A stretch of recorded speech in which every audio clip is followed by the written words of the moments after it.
When most people think of a beach vacation, summer is the season that comes to mind. But for those of us who live here on Amelia Island, we know that fall is when the island really comes to life in a very different way. The pace slows, the weather starts to cool, and the charm deepens.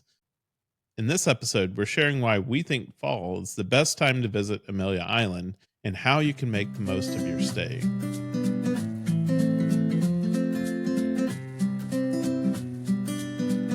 We're Scott and Melissa, the Sunshine Travelers. We're all about exploring the world and sharing the journey with you. Whether you're a seasoned traveler, dreaming of your next adventure, or just here for the stories. No matter where you are on your travel journey, we've got firsthand experiences, tips, and plenty of inspiration from some of the most amazing places on earth. So buckle up and get ready to travel with us.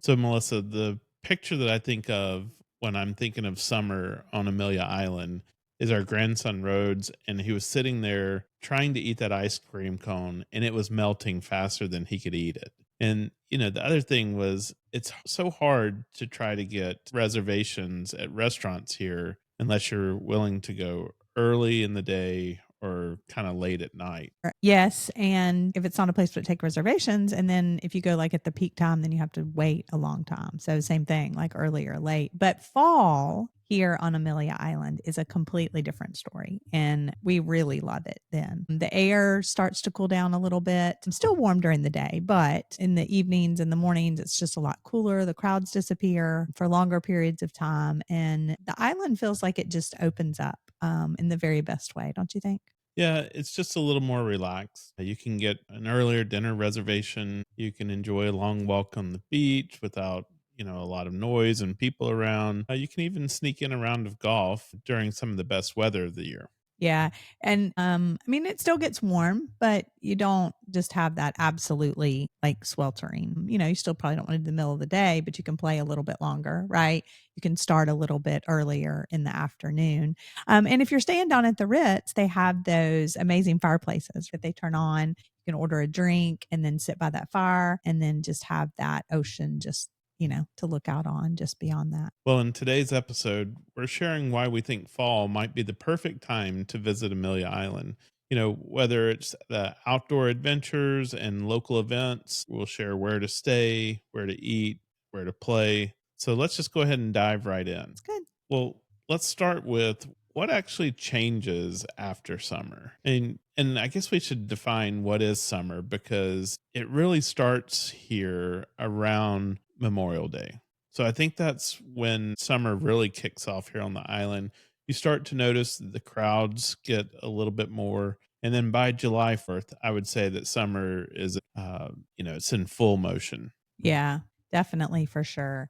I would think it just really coincides with when kids are out of school and people are taking like week-long vacations as well. So definitely agree with that. So then after summer, really talking about probably, mainly August, but it's still very, very warm. But in August, you are going to start to see that start to thin some as some of the school systems go back. But then especially after Labor Day, that's when it really starts to slow down, because then everybody's back, into the school mode, I would say then. And when we think about the weather here on Amelia Island, it really doesn't start to get cool until mid to late October. Yeah, you're still going to have that summer temperatures. I think you just have a little bit of a break in that. So you definitely can still enjoy the beach. And it's also sometimes, not every year, but sometimes it does take a long time for it to like warm up. It takes a long time for it to cool down. If you may not be able to swim till May, but a lot of times we can swim and get in the water until October.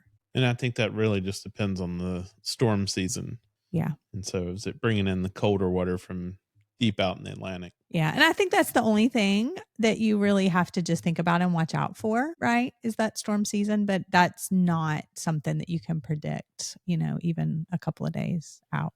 Well, we've lived here 3 years now, and really the storm season hasn't been much of an impact. Now, I will say that we do travel a lot during the storm season, and so we're gone. But, over those last 3 years, even when we've had major hurricanes come through, the impact here on the island was very minimal. Right. And it's been for like short periods of time. Like we left early because for another trip so that we could make sure that we could get out. But you're right. Like the impact thankfully has been minimal. So it's just a slower, more peaceful way, I would say, to experience the island if that is something that you can fit into your schedule. So let's talk a little bit about some of the activities and events that happen during the fall here on the island.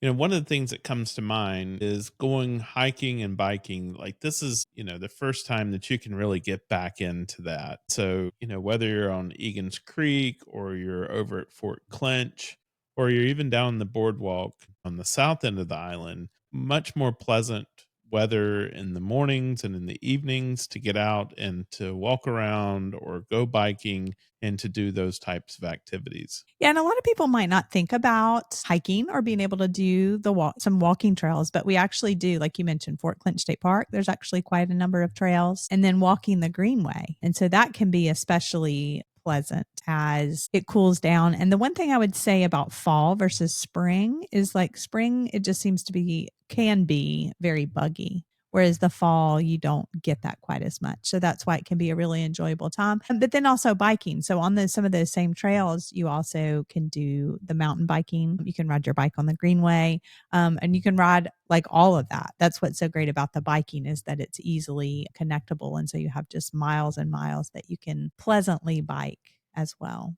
It's also a good time to go out and go kayaking. The bugs aren't going to be as bad. You don't have as much of the afternoon thunderstorms that you have to worry about. And so there's a lot of marshes and creeks around here where you can go kayaking. We still haven't done that yet. So it's still something that's on our list of things to do. But there's lots of places where you can go do that. And the weather is much more pleasant in the fall. And the thing about that too is that there's actually a lot of outfitters or several outfitters that you can book like a tour through so that you or book kayaks and equipment through. And so it's not like you have to bring that with you, right? So book it through them or book a tour if you feel more comfortable going with somebody. And so there's several of those things that you can do. And then also just the fall bird migration and this as grass and stuff like that starts to change, the photography at Egan's Creek is just absolutely phenomenal. And that's a place to where, there,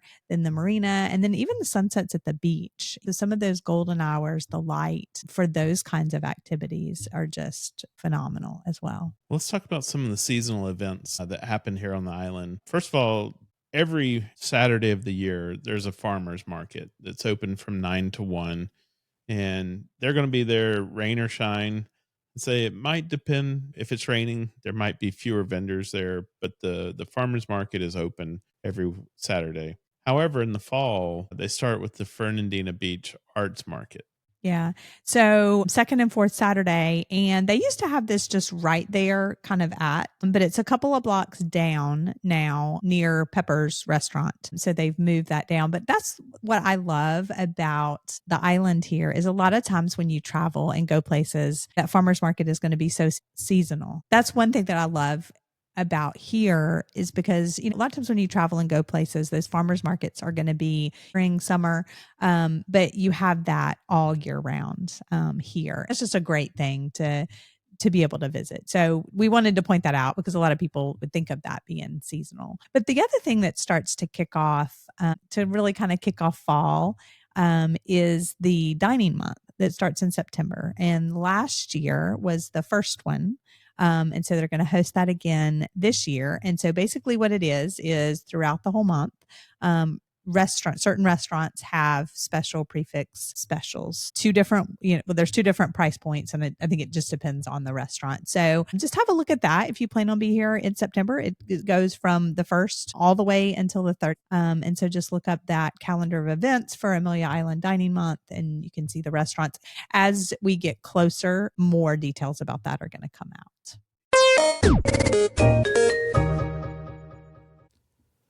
Are you looking to plan your next unforgettable adventure?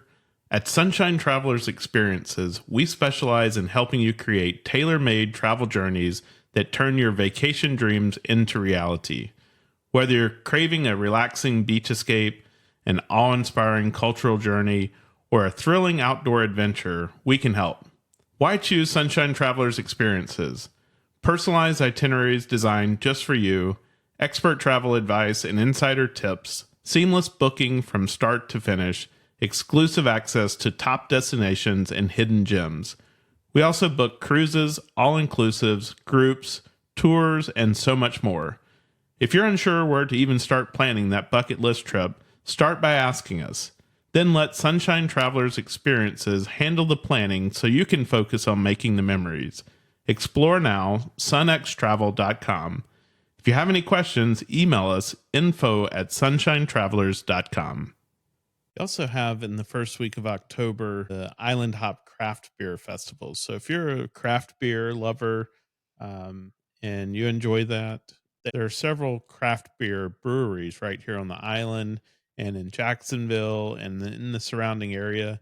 And so they have a special festival that first weekend in October. Yeah, that's a good point. Is that if you miss that, kind of create your own whenever you're here. And that would be a great thing to do in the fall. We have a distillery. Like Scott mentioned, we have three or four. I think it's three. And then there's a cidery. So look those up and go and you can do a tasting as well at those. And that's the other thing that I love is just there's constantly festivals and different things going on as well. Also in October, there is a half marathon, the Amelia Island half marathon, the weekend of the 11th and 12th of 2025. And so if you are a runner, it's kind of fun to combine a trip with a run.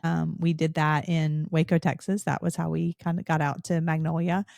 And a lot of people, like to do that. So if you're a half marathoner, a good chance to do that and see the island while you run. I also saw that if you don't want to do the full half marathon, they do have a 5K and a 12K. Okay. I guess they didn't have a path short enough to do a 10K. I don't know. So, well, but that's a good event. That's a great event. And then you can have different, people if you're a, half marathoner and then your family members want to do something less. But that's a great way to kind of like see a place. That was what was neat when we did the one in Waco is like you could see other stuff. And so then right after that, the Georgia-Florida game takes place in Jacksonville on neutral territory.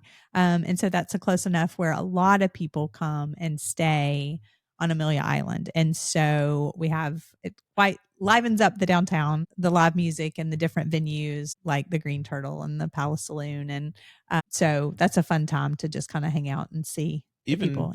just the streets. So the streets and the shops are all decorated either in, orange and blue or red and black. And they've got the flags hanging for each of the schools up and down Center Street. So there's a lot of people who come and stay on the island and then will spend time here that weekend. So that's a really fun time to be here if you're a Georgia Florida fan. If you're not a Georgia or Florida fan, that might be a busy time to come and to try to get into places. But if you just want to come down and join the world's largest tailgate party, it's happening right here. You don't have to go into Jacksonville to participate in that. Yeah, that's true. So that same weekend, it's also the Right Whale Festival that first weekend in November. It celebrates the annual return of the endangered North Atlantic right whale to these warm coastal waters right here off of our island. And so while we haven't actually seen a right whale, people who have gone out in boats and because they're kind of far out, but it's just neat to think about those whales migrating here. So this festival features ocean themed activities and exhibits. And we've gone to it a couple of times and they have a lot of learning opportunities, especially great for kids as well. So a lot of educational and environmental things, a lot of different companies and organizations come out. It's free to go. It's down at Main Beach. And so it's just a neat festival to learn about those whales and just think again, you think about places like Alaska and Hawaii and I don't know, off the coast of California and places like that, but the fact that they come here is just really neat. And then I guess finally from a festival's perspective, one of our favorite ones that we love to participate in, and last year we even dressed up to participate, is the Dickens on Center. And so the whole town turns into this kind of Charles Dickens postcard, if you will, and they have vendors who come and they shut down the center street and all of the surrounding streets downtown where they'll have music, they'll have plays, they'll have crafts and activities for the kids. And it's just a fun time to come and hang out in Fernandina Beach and really get that Christmas season started. And you might be saying, well, that's not fall, but technically it is fall. But winter is not until right before Christmas. We were actually talking about this with the kids and the grandkids just recently, but drone show instead of fireworks, which is just really neat. So Scott's right. It's just a great way to kind of kick off that Christmas spirit and do something. So if you want more information about, those activities that are happening, go to our free Amelia Island travel guide that we have posted out on our website. That's at sunshinetravelers.com/Amelia Island. And you can download that visitor's guide that we've put together. It's got all of our favorite restaurants. It gives you a little bit of information about where to stay, the events that are happening. It's just a great guide if you want to use that when helping to plan your stay here on Amelia Island. Yeah. And Scott, I just want to add too that when you go to that sunshinetravelers.com/Amelia Island, there's also links to blog posts that we have about Amelia Island that'll just give you some more information. We have done some other podcast episodes. They are all linked there. So it's just a great resource to have everything all at once. And feel free to also email us, Scott@sunshinetravelers.com, Melissa@sunshinetravelers.com, if you have any questions. We had somebody email us last week about our tip for parking for the beach and for downtown dining. And so it's just always fun to hear from you and to share those tips. So please let us know if you have questions or want more information. Well, Melissa, we talked a little bit earlier about golf, and really the peak season for golf is the fall. You get the most beautiful weather, you get fewer bugs, and great course conditions out there. And so a lot of people will come to Amelia Island just to play golf. And we have courses that match all skill levels. So whether you're a beginner or maybe you've been playing for a really long time and you got that low handicap, all of these courses will provide a challenge for you no matter where you're at in your golf skills. There's three that I would probably point out to you. The first one is if you're staying at the Ritz-Carlton, you can play the golf club of Amelia Island. And so you have to stay at the Ritz to play this one. I think sometimes they do have some partner hotels other than the Ritz that they will extend that benefit to. But for the most part, it's for those who are staying at the Ritz. And then it's a private course that you can join as well. If you're staying at the Omni or you just want to play the course, it is more expensive, but the Oak Marsh course at Amelia Island, it's a Pete Dye course. It's a wonderful course. I've played it before. It's a place where one time I was out there playing and there's like a little marshy area and I looked and there was just tons of roseate spoonbills out there. It's a migratory bird that we see, for like a month or two during the year. So it was really cool to see all of them out there, hundreds of these roseate spoonbills. And so you just get this beautiful wildlife while you're playing, golf. So not only do you have the views of these, beautiful courses with either the marsh or lake views, but then you get the wildlife on top of there. And then my other favorite course that I would say is the Amelia River Club. And, this is it's a really good course. It's not quite as expensive as like Oak Marsh is, but very well maintained, great course, great challenging course, I should say. But I'm high handicap, so just about every course is challenging to me. But anyhow, you can usually get a tee time there. All the tee times can be booked online. And so if you're a golfer and you're looking for a new place to go to play golf, think about coming here to Amelia Island because you've got quite a few courses to choose from. The other thing you talked about wildlife too, and not to scare you, but if you want to have like an alligator sighting too, there's like, I would say most of the time, if it's a really sunny day, we'll see the alligators and they won't bother you if you don't bother them. They're just like laying out on the bank, but that's just kind of a neat, you don't have to go to the Everglades. You don't have to go to any kind of zoo or anything like that. They're just there. So I remember one time I was playing the Amelia River Club and I had overshot the green. And on the backside of the green, there was an alligator laying there. And it was funny because there was like 3 or 4 balls around him. And you could tell people had hit it there. And they were just like, yep, nope, I think I'll just drop a new one. sacrifice the ball. Yep. Don't blame them. But, if you are interested in playing that time of year, you probably want to go ahead and make your tee times in advance. Don't wait till last minute because that is the peak season. It's funny during the summer where in most parts outside, I guess the South, most parts of the US peak time for playing golf is in the summer. Well, that's off season here on Amelia Island. And it's just because it's so hot to play during the day. It's so humid. We just don't play as much here during the summer as we do starting in the fall going into the winter. So, Scott, we have a lot of good places to eat here. Yes. So, yes, we have the beach. Yes, we have the golf. We have these festivals, but we really do. We're spoiled to have lots of local dining. So, let's talk about a few of our favorites. Yeah. Well, it's local dining. And also, we're very honored that our restaurants stay open year round. That's true. So in a lot of beach locations, you'll find that the restaurants and the shops, many of them tend to close down in the off season. But that's not true here on Amelia Island. And so you just constantly have activities that are happening that people are coming in for. And so it does help to keep our restaurants and the shops downtown open. So year round, you have that ability to come in and enjoy the quaint charm of the town, enjoy the shops that are there, and then find some great places to eat. So, you want to talk about maybe a couple of our favorites? Yeah. So, one of our favorites is a place where come fall, you're going to want to sit outside, enjoy the beautiful weather. And so, the patio at Fifth and Ash is really a great place.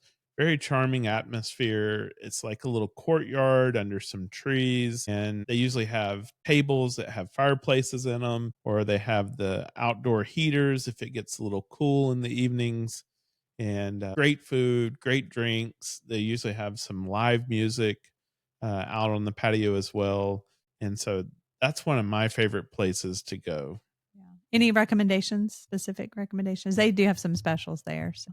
I know on Thursdays at lunchtime, that's when they have their burger special, and that's really good. Like you get burgers and a side and a drink for like $9.99. And we're not talking about some kind of little small smash burger. I mean, these are good hearty burgers that they have, but they also have high end dining as well. Eggs and really good salads, and there's so many things that we really like there.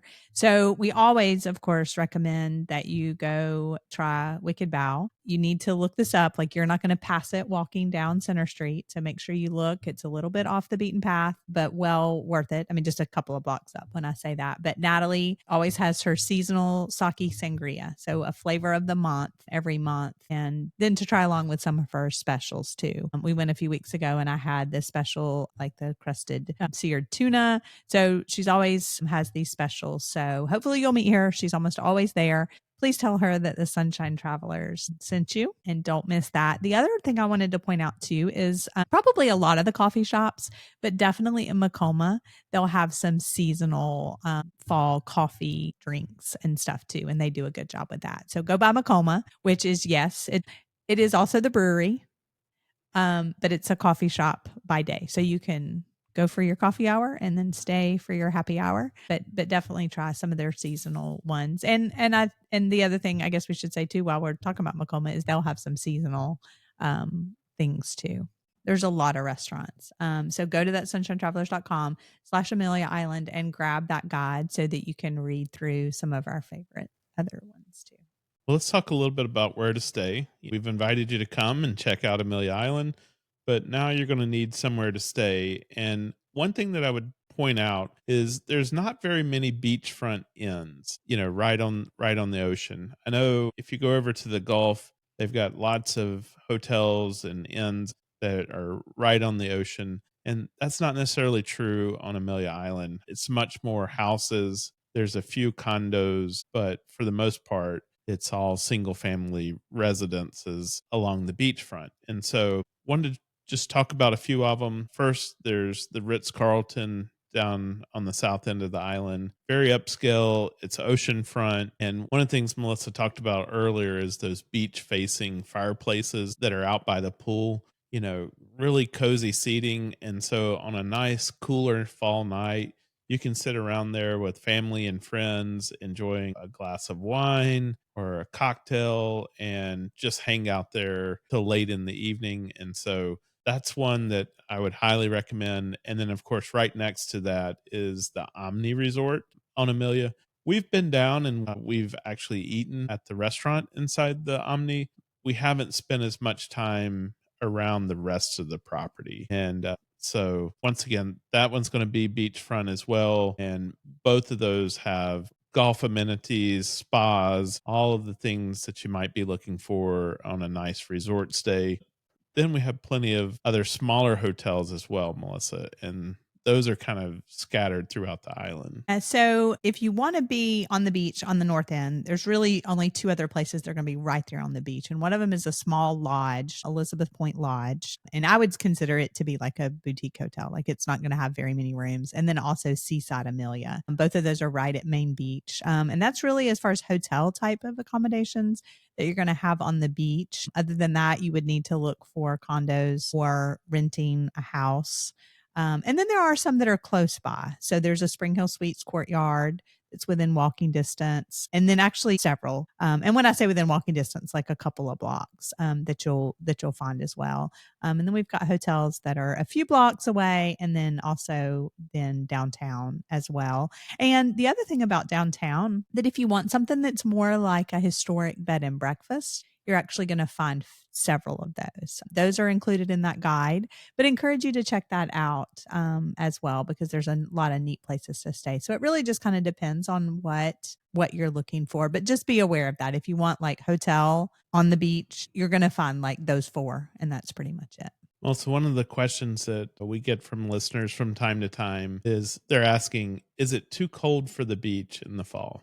Yeah, definitely not. And I would say probably in the fall, that is, of course, going to be that's when you're going to want to go like more in the mid afternoon. You can go more in the mid afternoon, but probably very, very pleasant, right? And of course, unless there's a storm, but that's anytime. And as long as the sun is out, we went this afternoon and it started to storm and we actually got chilly, right? So it's really just going to depend. But no, it's still going to be, the air is still going to be very warm. And like you mentioned, like also the water is going to be warm. Whereas you might come in the spring and the water is just going to be too cold. So Where would you say if someone wanted to go and see the sunrise, what would you recommend to them? So definitely, well, so if you are at the Omni or the Ritz or staying at one of those right there at Main Beach, I mean, just go right out there to the beach, right? Check the sunrise schedule on the weather app or online and just go right out there to the beach. If you're not, so then of course you could still go and park at Main Beach and go or park at any of the beach access.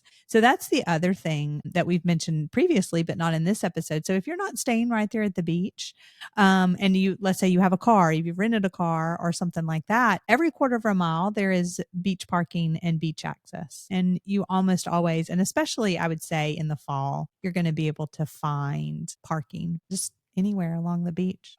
The other place that I would say is if you want to sit and have a cup of coffee or, maybe an early breakfast and watch the sunrise is the Tortuga Jacks, which is right above Sliders Bar. It opens at like, I don't know, 6 a.m., something like that. And you can go in there, have a cup of coffee, get a little bite of breakfast. You seat out on a balcony that's overlooking the ocean. And so I think that's a great sunrise spot for sure.